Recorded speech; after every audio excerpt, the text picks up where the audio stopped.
저 옆에 분하고 이렇게 선포할까요? 하나님은 승리이십니다.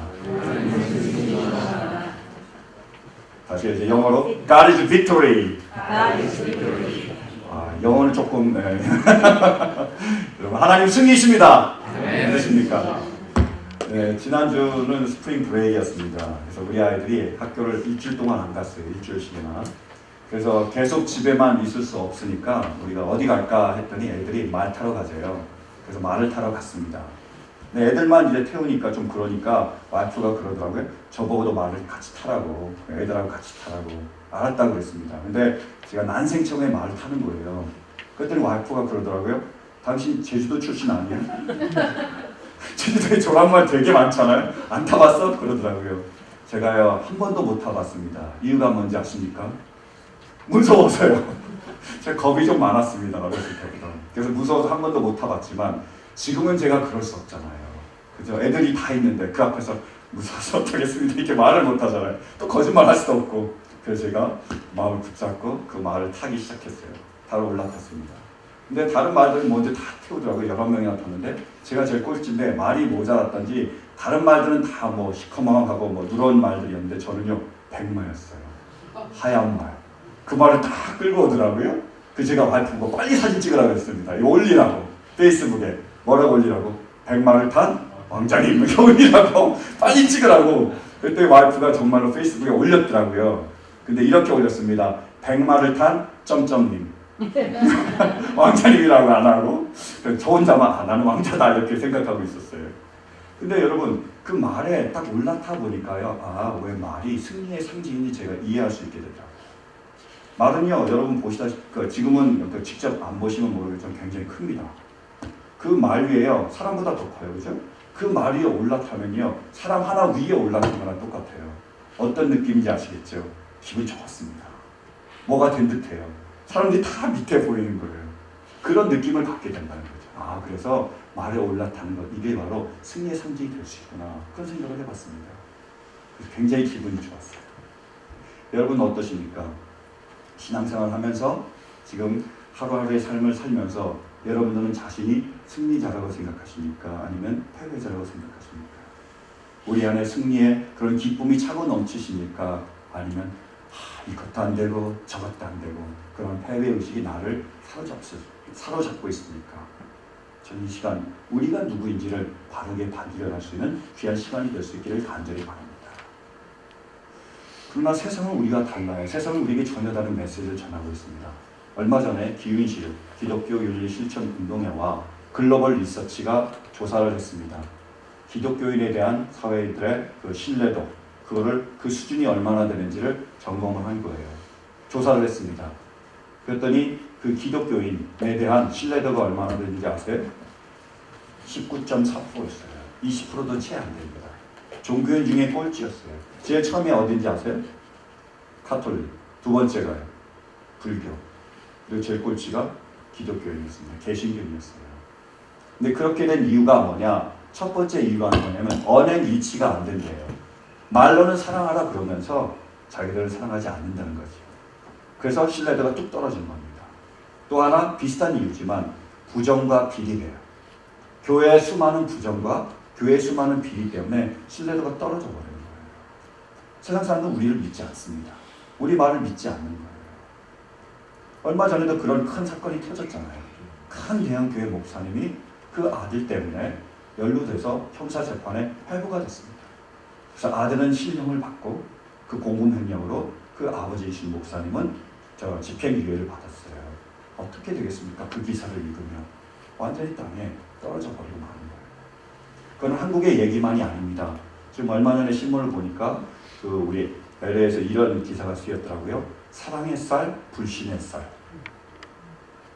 연말연시를 위해서 사랑의 쌀이라는 그 모금 운동이라는 굉장히 좋은 그런 불우이웃 돕기를 우리가 계속 하고 있었습니다. 4년 동안 하고 있었어요. 굉장히 반응이 좋았습니다. 그래서 언론도 협조를 해줬고 LA 총영사관도 협조를 해줬어요. 그래서 아주 효과적으로 잘 그런 사랑의 쌀 운동, 불우이웃 돕기를 했습니다. 자랑스러운 운동 중에 하나였어요. 근데 어떻게 됐느냐? 원래 이 운동을 성시화 운동 본부에서 하고 있었는데 그것이 남가주 교육으로 넘어갔어요. 그럼 서로 시기하고 반목하기 시작했습니다. 남가주 교육이 얘기하는 거예요. 얼마나 받았는지 얼마나 지출했는지 정확하게 넘겨주지 않았다라는 거예요. 그리고 엘렌이 총영사관이 지금 잘 도와주지 않는다는 거예요. 막 얘기하는 겁니다. 일어서서. 그러니까 성시운동 본부는 가만히 있겠어요? 아니다. 우리는 정확하게 투명하게 그 모든 것을 얼마나 들어왔고 얼마나 나가는지 정확하게 인수를 해줬다. 서로 말이 다른 거예요. 그래서 언론에서 요청을 했습니다. 똑같이 성시운동 본부하고 남가주 교육에다가 정확하게 얼마가 들어왔는지 얼마가 나갔는지 그 내역들을 밝혀달라고. 둘 다 밝히지 않는 거예요. 그래서 그 기자가 쓴 겁니다. 사랑의 쌀이 불신의 쌀이 되었다. 그러니까 어떻게 된 거죠? 신뢰가 떨어진 거예요. 그런 기사를 들으면서 교회 다니는 우리의 마음이 어떻겠습니까? 부끄럽잖아요. 어떤 사람은 그것을 숨깁니다. 어디 종교가 있으세요? 안 밝힙니다. 예수를 믿는다는 건요, 이 땅에서 쉽지 않잖아요. 그죠? 남들이 다 하는 걸 우리는 할 수 없어요. 여러분, 지금 이 주일날 남들은 지금 뭐 하고 있을까요? 안 믿는 사람들은 푸른 잔디에서 골프를 치고 있거나 아니면 넓은 바다에 나가서 바닷바람을 코에 집어넣거나 아니면 TV에서 열심히 그 칩 꺼내놓고 콜라 마시면서 하여튼 이 TV를 보고 있거나 이렇게 자기의 모든 여가를 다 즐기고 있을 거예요. 우리는 여기에 나와 있습니다. 세상 사람은 자기 마음대로 하고 싶은 대로 다 하는데 우리는 그러지 못해요. 하나님의 말씀이 있기에 그 말씀대로 따라야 됩니다. 근데 그 말씀대로 완벽하게 따르면 참 좋겠지만 그게 또 우리가 쉽지 않잖아요. 그래서 언행일치, 불일치라는 그런 얘기까지 들으면서 우리가 신앙생활을 해야 돼요. 그런 신앙생활을 하면서 혹시 우리 안에 들어오는 마음이 뭡니까? 승리의 의식입니까? 패배의 의식입니까? 자랑스러움입니까? 수치스러움입니까? 어떤 마음을 갖고 있죠? 여러분, 그러나 기억하십시오. 그리스도인은 승리자입니다. 왜 그런지 아세요? 하나님이 승리시기 때문입니다. 그리스도를 향한, 예수님을 향한 하나님의 뜻이 승리였듯이 예수님을 따르는 모든 사람을 향한 하나님의 뜻은 승리입니다. 여러분, 우리 모두가 승리자심을 믿으시기 바랍니다. 왜요? 하나님은 승리시기 때문입니다. 그게 오늘 본문 말씀이에요. 한번 보실까요? 34절, 35절 말씀입니다. 함께 보시겠습니다. 시작. 다윗은 하늘에 올라가지 못하였으나 그는 이렇게 말하였습니다. 주님께서 내 주님께 말씀하시기를 내가 내 원수를 내 발 아래 굴복시키기까지 너는 내 오른쪽에 앉아 있어라 하셨습니다. 아멘. 원수가 어디 있다고요? 우리 발 아래 있는 거예요. 승리자입니까? 패배자입니까? 승리자입니다. 모든 예수님의 원수들이 예수님의 발 앞에 무릎 꿇고 예수님이 승리자가 되셨듯이 예수님을 따르는 모든 우리에게 하나님이 승리를 주실 줄로 믿습니다. 왜요? 우리 하나님은 승리이시기 때문입니다. 여러분 믿으십니까? 우리 한번 선포하겠습니다. 하나님은 승리이십니다. 하나님은 승리이십니다. 하나님은 승리이십니다. 그 승리의 증거가 증명이 바로 예수님이시라는 거예요. 하나님 예수를 통하여 하나님이 승리이심을 우리에게 증명해 보여주셨습니다. 22절 말씀 돌아서 보실까요? 22절이요. 시작. 이스라엘 동포 여러분, 이 말을 들으십시오. 여러분이 아시는 바와 같이 나사렛 예수는 하나님께서 기적과 놀라운 일과 표징으로 여러분에게 증명해 보이신 분입니다. 하나님께서는 그를 통하여 여러분 가운데서 이 모든 일을 행하셨습니다. 하나님께서는 예수를 통하여 증명해 보이셨습니다. 뭐를요? 하나님의 승리심을, 그리고 하나님의 안에 있는 예수의 승리심을 증명해 보였습니다. 우리의 하나님은 승리십니다. 그래서 잊지 않는 우리 모두가 되시길 바랍니다. 정말로 예수님이 승리인지 우리가 한번 심층 분석을 해봤으면 좋겠어요. 여러분, 예수님 당시에 가장 영향력이 있고 가장 높은 지위에 있고 모든 것을 가진 사람이 누구였을까요? 예수님 당시에요. 로마의 황제였겠죠. 그죠? 그가 아우구스투스입니다. 그래서 예수님과 아우구스투스를 한번 비교해 보기 바랍니다. 누가 과연 승리자인지. 그 영국 신학자인 윌리엄 버클레이라는 사람이 있습니다. 그가 고독한 생애라는 그런 글을 썼어요. 그 글에 조금 내용을 제가 한번 인용해 드리도록 하겠습니다. 그 글의 내용은 다음과 같습니다. 고독한 생애. 세상과는 동떨어진 마을에 유대인의 자식으로 태어난 사람이 있었다. 아버지는 목수고 어머니는 농사꾼이었다. 그는 미지의 그 작은 마을에서 자라나 30살이 될 때까지 몫으로 살았다. 이후 여러 곳을 유랑하는 설교자로 3년을 지냈다.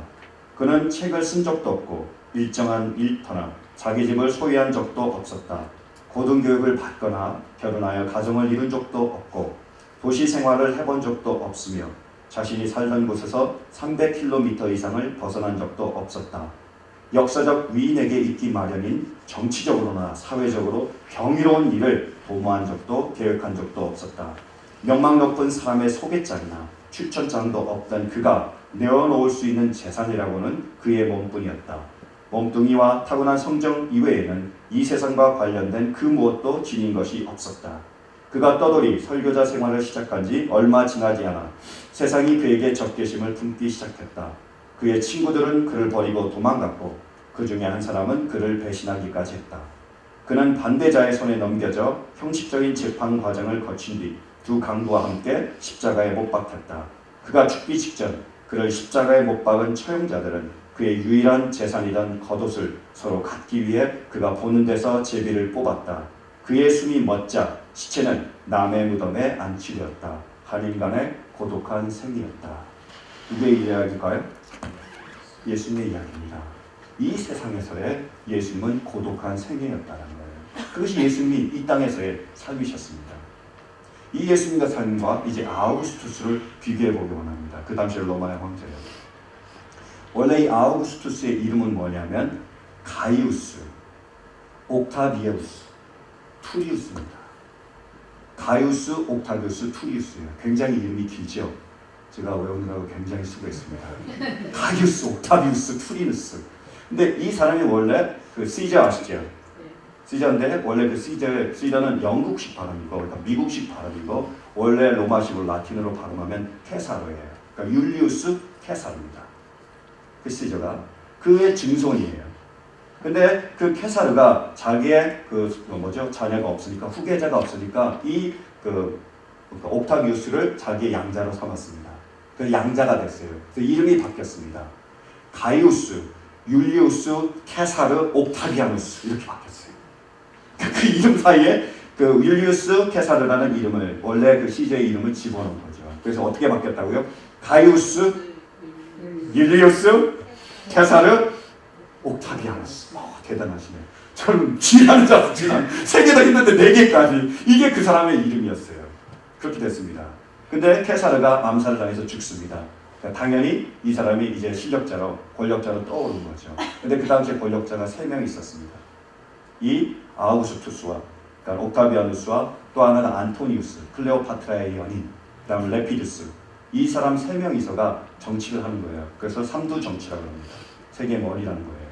근데 가만히 있지 않죠. 그래서 이 2명의 정적을 없앱니다. 그러니까 레피두스는 망명을 보내고요.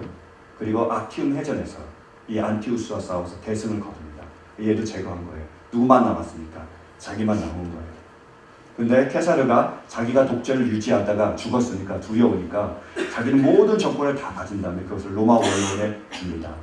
나는 이거 받지 않겠다고. 당신이 다 받으십시오. 그때 로마원에서 너무 좋은 거예요. 이 사람이야말로 진정한 우리의 군주가 될 수 있다고 해서 다시 다 돌려줍니다.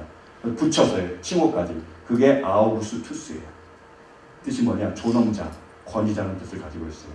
그러니까 이제 어떻게 되는 거죠? 이름이 아우구스투스, 가이우스, 율리우스, 케사르, 옥타비아누스 이렇게 된 겁니다. 그게 그의 이름이에요. 그러니까 아우구스투스라고 부릅니다. 당신은 존엄자입니다. 대단한 사람입니다. 이렇게 사람들이 부르기 시작한 거예요. 그분의 그 치하하에서 정치하에서 로마는 평화를 맞습니다. 로마 박스나 로마의 평화가 시작이 된 거예요. 그래서 도로가 쫙 뚫리고요. 그리고 외세 침략을 다 막아주고요. 그 다음에 조세를 개혁합니다.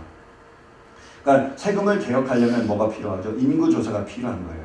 그래서 모든 나라의 영을 보내서 속주까지 다 보내서 인구조사를 하라 그래서 어떤 일이 벌어지죠? 그래서 마리아와 요셉이 그 인구조사 때문에 나사렛에서 베들레헴으로 오는 거예요. 그게 가이사 아우구스투스의 영을 받은 겁니다. 인구조사를 다 하는 거예요. 그리고 로마 안에 경찰청과 그리고 소방청을 만듭니다. 대단한 인물이죠. 그래서 태평성대를 이룬 거예요. 그게 아우구스투스입니다. 여러분 한번 비교해 볼까요? 예수님과 말구에서 태어나시고 십자가에 돌려가서 모든 사람의 버림을 받으신 예수님과 목수의 아들 예수님과 아우구스투스라는 명칭을 얻은 옥타비아누스와 어떤 사람이 승리자며 어떤 사람이 패배자일까요? 세상에 있는 거예요. 어린 나귀를 타고 발이 질질 끌리면서 예루살렘에 입성한 예수님과 백마를 탄 아우구스투스, 누가 승리자일까요? 세상이 볼 때는 아우구스투스가 승리자입니다. 그거는 죽기 전까지 해당된다는 거예요. 이 세상에서는 아우구스투스가 승리자입니다. 근데 우리에게 다가올 내세가 오면 어떻게 될까요? 그것을 하나님께서는 지금 우리에게 말씀해 주신 거예요. 죽은 이에는요, 완전히 반전이 이루어집니다. 전혀 다르게 변하는 거예요. 어떻게 변하는지 아십니까? 한번 말씀 보실까요? 24절입니다. 24절이요. 시작. 그러나 하나님께서는 그를 죽음의 고통에서 풀어서 살리셨습니다. 그가 죽음의 세력에 사로잡혀 있는 것은 있을 수 없는 일이기 때문입니다. 예수님 십자가 달려 돌아가셨습니다. 죽었어요. 근데 죽음이, 그 권세가 예수를 잡아놓을 수 있었습니까? 없었습니다. 풀려난 거예요. 그 다음에 31절이요. 시작. 그래서 그는 그리스도의 부활을 미리 내다보고 말하기를 그리스도는 지옥에 버려지지 않았고 그의 육체는 썩지 않았다 하였습니다. 죽음의 권세가 예수님을 잡아놓을 수 없었고 예수님이 어떻게 하셨다고요? 부활하셨습니다. 다시 살아나셨습니다. 그러니까 육체는 썩었습니까? 썩지 않았습니까? 썩지 않은 거예요. 그 다음에 예수님이 지옥에 버림을 받았습니까? 받지 않았습니까? 받지 않았습니다. 죽음에서, 썩어짐에서, 지옥에서 예수님을 건지신 거예요. 그래서 하나님 예수님을 어떻게 하셨죠? 그게 34절, 35절 말씀이에요. 다시 보실까요? 시작. 다윗은 하늘에 올라가지 못하였으나 그는 이렇게 말하였습니다. 주님께서 내 주님께 말씀하시기를 내가 내 원수를 내 발 아래에 굴복시키기까지 너는 내 오른쪽에 앉아있어라 하셨습니다. 아멘. 어떻게 됐다고요? 하나님께서 예수님을 들어 올리셔서 하나님 보좌 우편에 앉으셨습니다. 저 하늘에 앉아있는 거예요. 그러니까 세상에 어디 있을까요? 발밑에 있는 거죠. 모든 백성과 모든 민족과 모든 방백들이 예수님 앞에 무릎 꿇는 거예요. 누가 승리자입니까?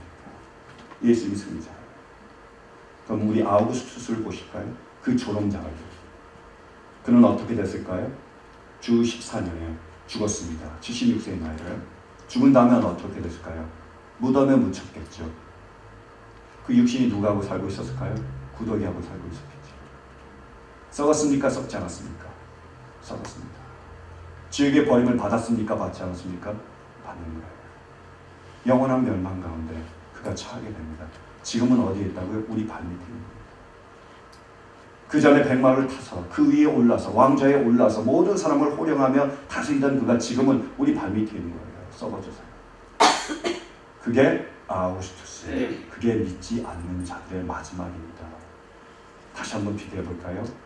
하늘 위에 오르셔서 저 하나님 보좌 우편에 앉아 계신 하나님과 지금 지옥에 버림받아서 구더기와 함께 그 불과 가운데 고통받는 아우구스투스와 누가 승리자이며 누가 패배자입니까? 누구지? 예수님이죠. 그게 성경이 우리에게 보여주는 진리라는 거예요. 세상은 그것을 모르기 때문에 패배자의 길로 걸어가고 있죠. 우리는 그것을 알기에 승리자의 길로 가고 있습니다. 왜요? 하나님만이 승리시기 때문입니다. 놀라운 것은 이것은 예수님에게만 해당되는 게 아니고요. 예수님을 따르는 모든 그리스도인들에게 그대로 적용되는 말씀이라는 거예요. 예수님이 증명이시고 본보기입니다. 이렇게 예수님처럼 우리가 된다는 것을 보여주신 거예요. 그 사실을 바울은 잘 알고 있었습니다. 세상의 관점에서 바울을 보면 바울은 어떤 사람이었을까요? 바울이 고백하면 한번 말씀 보실까요? 고린도후서 11장. 이게 바울의 모습이에요. 시작. 유대 사람들에게서 만에서 하나를 뺀 매를 맞은 것이 5번이요. 채찍으로 맞은 것이 3번이요. 돌로 맞은 것이 1번이요. 파산을 당한 것이 3번이요. 밤낮 꼬박 하루를 망망한 바다를 떠다녔습니다. 계속요. 자주 여행하는 동안에는 강물의 위험과 강도의 위험과 동족의 위험과 이방 사람의 위험과 도시의 위험과 광야의 위험과 바다의 위험과 거짓 형제의 위험을 당하였습니다. 수구와 고약에 시달리고 여러 번 밤을 지새우며 줄이고 목마르고 여러 번 굶고 추위에 떨고 헐벗었습니다. 여러분, 이 사람이 승리자일까요? 패배자일까요? 어떤 분은 바울이라는 이름을 자기 아들에게 탁탁 붙여주시는 분이 계시더라고요. 여러분, 여러분의 아들이 저렇게 살기를 원하세요? 위험만 해도 몇 번이죠? 세봤습니다. 8번이더라고요. 위험과. 그게 바울의 삶이었어요. 이 세상에서는 패배자의 삶이었습니다. 온갖 수치를 당한 거예요. 모욕을 당한 거예요. 위협을 당한 거예요. 아무것도 없습니다. 근데요, 놀랍게도 바울은 자기가 패배자라고 생각하지 않아요. 자기가 오히려 승리자라고 생각하고 살았습니다. 어떻게 알 수 있느냐? 그가 아그리빠 왕 앞에 불려갔을 때 다음과 같이 대답했기 때문에 한번 보실까요? 사도행전 26장이요.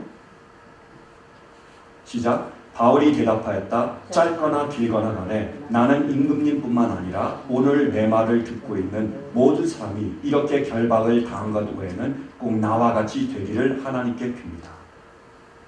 그럼 위험과 8번의 위험과 그 온갖 고난과 수치와 모욕을 당한 그 바울이 자기의 사슬에 묶여가지고 아그리빠 왕, 그 당시의 세력의 왕 앞에 가서 뭐라고 고백하고 있죠? 당신은 나와 같이 되길 바랍니다. 여러분, 이게 패배자의 말입니까? 승리자의 말입니까? 어떻게 생각하세요? 여러분, 어떻게 생각하십니까? 패배한 사람이 니들이 다 나와 같이 되기를 원합니다. 이렇게 얘기할까요? 승리한 사람이 봐라. 좀 나를 봐라. 나같이 돼봐라. 나처럼 돼봐라. 나와 같이 되기를 원한다. 이렇게 얘기할까요? 승리자. 바울은요, 승리자의 마음가짐을 가지고 있었어요. 놀라운 일입니다. 기가 막힌 일이에요. 왜 그런지 아세요? 바울은 믿음이 있고 하나님이 계시기 때문에, 예수님이 계셨기 때문입니다. 그래서 바울이 로마서 8장 18절 그 멋있는 고백을 합니다. 뭐죠? 생각건대 현재 한번 보시까 시작. 현재 우리가 겪는 고난은 장차 우리에게 나타날 영광에 견주면 아무것도 아니라고 나는 생각합니다. 생각건대 현재의 고난은 장차 우리에게 나타날 영광과 좋게 비교할 수 없다는 거예요. 지금 바울은 뭐를 바라보고 있죠? 저 하나님의 나라, 거기에서 받을 상급을 바라보고 있습니다. 그 상급과 그 영원한 하나님의 나라와 이 땅이 비교가 됩니까? 안 됩니다. 그 나와 같이 되길 원한다고 고백하고 있습니다. 여러분, 이 땅에서요, 많은 것을, 아니요, 모든 것을 가진 사람이 있을 수 있어요. 돈 엄청나게 벌고요, 좋은 집 사고요, 좋은 차 람보르기니 사고요, 그 다음에 좋은 가정을 이루고요, 좋은 직업을 가져서 높은 지위에 오르고요, 그 모든 정치적인 권력을 다 가진 사람이 있어요.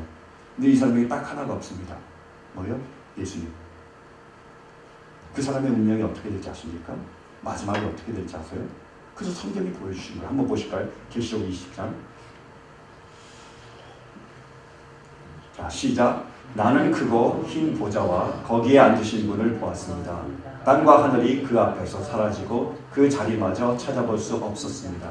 나는 또 죽은 사람들이 큰 자나 작은 자나 할 것 없이 다 그 보좌 앞에 서 있는 것을 보았습니다. 그리고 책들을 펴놓고 다른 책 하나를 펴놓았는데 그것은 생명의 책이었습니다. 죽은 사람들은 그 책에 기록되어 있는 대로 자기들의 행위대로 심판을 받았습니다. 바다가 그 속에 있는 죽은 사람들을 내놓고 사망과 지옥도 그 속에 있는 죽은 사람들을 내놓았습니다. 그들은 각각 자기들의 행위대로 심판을 받았습니다. 그리고 사망과 지옥이 불바다에 던져졌습니다. 이 불바다가 둘째 사망입니다. 이 생명책에 기록되어 있지 않은 사람은 누구나 다 이 불바다에 던져졌습니다. 아멘. 누가 불바다에 던져졌다고요? 생명책에 기록되지 않은 사람. 어떻게 하면 우리가 생명책에 기록되죠? 주 예수를 믿으라. 그리하면 너와 내 집이 구원을 얻으리라. 주님의 이름을 부르는 자는 구원을 얻으리라. 주님의 믿음이 없기에, 주님의 이름을 부를 수 없기에, 이 세상의 모든 것을 다 가졌지만 예수님이 없기에 그들은 어떻게 한다고요? 영원한 지옥에서 구더기도 죽지 않는 그곳에서 구더기와 함께 평생을 살아가게 됩니다. 그 불 가운데 살아가게 되는 겁니다. 승리자일까요? 패배자일까요? 반대로요, 이 땅에서 많은 것을 우리가 가지지 못할 수가 있습니다. 좋은 집 없어서요, 3베드룸이 되는 게, 2베드룸이 되는 게 좋은 사람이 있습니다. 날마다 제발 통장 걱정, 그걸 확인 안 하고 좀 쓸 수 있었으면 좋겠다, 렌트비 걱정 안 했으면 좋겠다라고 생각하는 사람이 있어요. 그리고 제발 이 질병이 없었으면 좋겠다, 이것 때문에 너무 힘들다 하는 분들이 있습니다. 그리고 인간관계 때문에 이놈의 왼수 같은 남편, 이놈의 왼수 같은 마누라 왜 만나가지고, 그런 분들이 계실 수 있어요. 자녀로 인해서 고통받고, 신분 문제로 고통받는 분들이 계실 수도 있습니다. 정말 이 세상이 볼 때 아무것도 아닌 먼지부터 못한 취급을 받는 그런 사람이 있을 수 있습니다. 근데요, 그 사람에게 예수님이 있습니다. 그 사람에게 다른 다 없어도요, 예수님이 계십니다. 승리자입니까? 패배자입니까? 한번 보실까요? 요한계시록 22장입니다. 시작. 천사는 또 수정과 같이 빛나는 생명수의 강을 내게 보여주었습니다. 그 강은 하나님의 보좌와 어린 양의 보좌로부터 흘러나와서 도시의 넓은 거리 한가운데를 흘렀습니다. 강 양쪽에는 12종류의 열매를 맺는 생명나무가 있어서 달마다 열매를 내고 그 나뭇잎은 민족들을 치유하는 데 쓰입니다. 다시 저주를 받을 일이라고는 아무것도 그 도성에 없을 것입니다. 하나님과 어린 양의 보좌가 도성 안에 있고 그의 종들이 그를 예배하며 하나님의 얼굴을 뵐 것입니다. 그들의 이마에는 그의 이름이 적혀있고 다시는 밤이 없고 등불이나 햇빛이 필요 없습니다. 그것은 주 하나님께서 그들을 비추시기 때문입니다. 그들은 영원 무궁하도록 다스릴 것입니다. 아멘. 이게 누구의 모습이라고요? 예수 믿는 그리스도인의 모습. 새 예루살렘에 입성하게 되고요. 가운데는 생명수가 흐르고요. 옆에는 생명나무 실과가 있고요. 마음대로 따먹을 수 있고요. 거기에서 살아계신 하나님과 어린 양 예수를 보며 찬양하며 이 세상을 다스리게 됩니다. 하늘 위에서요. 여러분, 이 사람이 승리자입니까? 패배자입니까? 승리자입니까? 패배자입니까? 승리자. 성경은 그것을 우리에게 믿음의 눈으로 보여줄 겁니다. 세상은 절대로 보여줄 수 없어요. 보여주지 않습니다. 그러나 성경은 진리의 말씀은 지금도 우리에게 보여주고 계신 거예요. 그래서 저 하늘 나라를 바라보며 그 소통을 바라보며 그 상급을 바라보며 승리자로 살아가라고 우리에게 말씀하고 계십니다. 예수 믿는 우리 모두가 승리자입니다. 믿으십니까? 하나님이 승리시기 때문에. 레디컬 투게 다라는 책에 보면 존과 캐롤이라는 사람의 예화가 나와요. 이 사람은요, 세상의 고아가 15억 명이기 때문에 자기가 하나님께 감동을 받아서 아이를 입양했습니다. 원래 그 아이가 낳은 첫째 아들이 있어요. 이름이 제이콥이라고. 근데 둘째 아들을 외국에서 마이클이라는 둘째 아들을 입양했어요. 2살 때요. 근데 이 아이를 입양하고 나서 어떤 일이 벌어졌느냐, 셋째 아이가 생긴 거예요. 그래서 다니엘이라는 셋째 아이를 낳았습니다. 근데 이 다니엘이 다운 증후군이에요. 저도 몰랐는데요, 다운 증후군은요, 매일 호르몬 주사를 맞아야 됩니다. 일주일에 6일 동안 호르몬 주사를 맞는 거예요. 그 아버지는 붙잡아서 땅바닥에 누이고 어머니는 주사를 주는 거예요. 일주일에 6일 동안요. 그렇게 사는 게 쉽겠어요? 어렵잖아요. 그래서 이 장이 그 목사님에게 이메일을 보냈습니다. 이렇게 보냈어요. 목사님, 이 두 녀석의 아버지가 된다는 게요, 참으로 힘들고 고달픕니다. 그러나 이 힘겨운 것을 내가 기쁨으로 끊어낼 수 있도록 도와주세요. 저는 이것이 주님이 맡기신 일이고 주님의 뜻이 선하심을 제가 믿습니다. 이렇게 이메일을 보냈어요. 그래서 목사님이 울면서 기도하시겠죠. 계속해서. 그리고 얼마 지나지 않아서 마이클, 그 둘째 아들의 그 생일이 있었습니다. 그때 뭔가 해프닝이 벌어졌어요. 그래서 그 해프닝 다음에 그 캐런이라는 와이프가 일기를 썼습니다. 제가 그 일기를 소개해드릴게요. 그 내용을요. 그 둘째 아들, 입양한 아들을 생일잔치를 치러주고 나서 쓴 일기입니다. 오늘 아침 온 식구가 둘째의 방에 몰려가 힘차게 외쳤다. 생일 축하해. 옷을 입히는 사이에도 녀석은 한번 웃음을 지으며 껍질껍질 삐었다. 그러더니 문득 정색을 하고 말했다. 생일을 주셔서 고맙습니다. 한동안 아무 말도 할 수가 없었다. 마이클의 얘기가 아니라 하나님이 주신 선물 같았다. 고아원에서는 생일이 없었을 것이다. 이름이 새겨진 티셔츠를 선물 받지도 못했을 것이다. 케이크를 만들어주고 축하 노래를 불러줄 가족도 없었을 것이다. 선물이나 케이크, 노래 그 자체는 대수로운 게 아닐지 모른다. 정상적인 가정에서 자란 아이들이라면 그러려니 할 수도 있다. 중요한 대목은 누가 됐든 곁에 있다는 것. 서럽게 울 때 달려가 줄 이가 있다는 것. 실수를 저질러도 변함없이 사랑해줄 존재가 있다는 사실이다. 마이클은 강한 아이다. 태어나서 첫 2해 동안 어떤 일을 겪었는지는 아무도 모른다. 그러나 하나님이 둘째를 지으셨고 가장 아름다운 모습으로 빚으셨다는 점만큼은 분명하다. 화가 나고 슬퍼서 머리를 쥐어뜯게 만들 날이 앞으로도 수두룩하겠지만 녀석이 엄마가 되는 특권을 누리게 하신 하나님께 진심으로 감사한다. 이것이 그 엄마가 쓴 일기예요. 둘째 아들은 그 상처 때문인지 행동 장애자입니다. 정서 적응을 못하는 거예요. 어디 가든 쫓겨납니다. 셋째는 뭐라고요? 다운 증후군이에요. 날마다 호르몬 주사를 줘야 돼요. 그 아이들을 부여잡고 왜 이런 생활을 하고 있을까요? 넓고 편한 길 많잖아요. 남들 다 가는 길은 많은데 왜 이렇게 좁고 불편한 이 힘든 길을 그들이 걸어가고 있을까요? 왜 그럴까요? 그들은 하나님의 말씀을 믿기 때문입니다. 현재의 고난은 장차 우리에게 나타나는 영광과 저 비교될 수 없음을 그들이 믿기 때문이에요. 그들은 하나님의 나라를 믿기 때문입니다. 저 영원한 하나님의 나라, 생수의 강이 흐르고 생명나무가 있는 그 찬란한 그 하나님의 나라를 그들이 믿기 때문이에요. 그리고 그 나라를 바라보기 때문입니다. 그들은 하나님이 살아계시고 하나님이 승리이심을 믿기 때문입니다. 가장 중요한 것이 무엇인지 그들이 알고 있기 때문이라고 저는 생각합니다. 그래서 그들은 승리의 길을 걸어가는 거예요. 비록 힘들지만, 비록 고달프지만, 비록 어렵지만, 때로는 수치를 당하고, 때로는 모욕을 당하고, 때로는 저욕을 당하지만, 때로는 내가 왜 길을 갔을까? 왜 내가 이렇게 했을까? 그렇게 고달프고 힘들지만 그들은 그 길을 걸어갑니다. 왜요? 그 길이 승리의 길입니다. 하나님 우리에게 허락하신 그 길이 바로 그 길이기 때문입니다. 여러분, 실은요, 예수님이 그 길을 걸어가시잖아요. 이 땅의 마을 위에 태어나시고 냄새나는 그곳에 태어나시고 모든 사람의 수치와 모욕을 당하시고 사랑하는 이들의 배신을 당하시면서 십자가에 달려 버림받으시기까지 남의 무덤에 안치되시기까지 그 길을 가셨습니다. 바울이 그 길을 갔습니다. 50에 그 자기가 그 모든 것들을 겪으면서 8번의 그 위험을 겪으면서 그죠? 40에 하나 감한 매를 5번이나 맞으면서 그 길을 걸어갑니다. 베드로가 그 길을 걸어갔습니다. 이 땅의 모든 믿음의 선배들이 걸어갔습니다. 장각 캐론도 그 길을 걸어가는 거예요. 왜요? 여러분, 그 길이 승리의 길. 그게 주님의 길이에요. 주님은 지금도 우리와 함께 계십니다. 하나님은 우리와 지금 함께 계세요. 믿으십니까?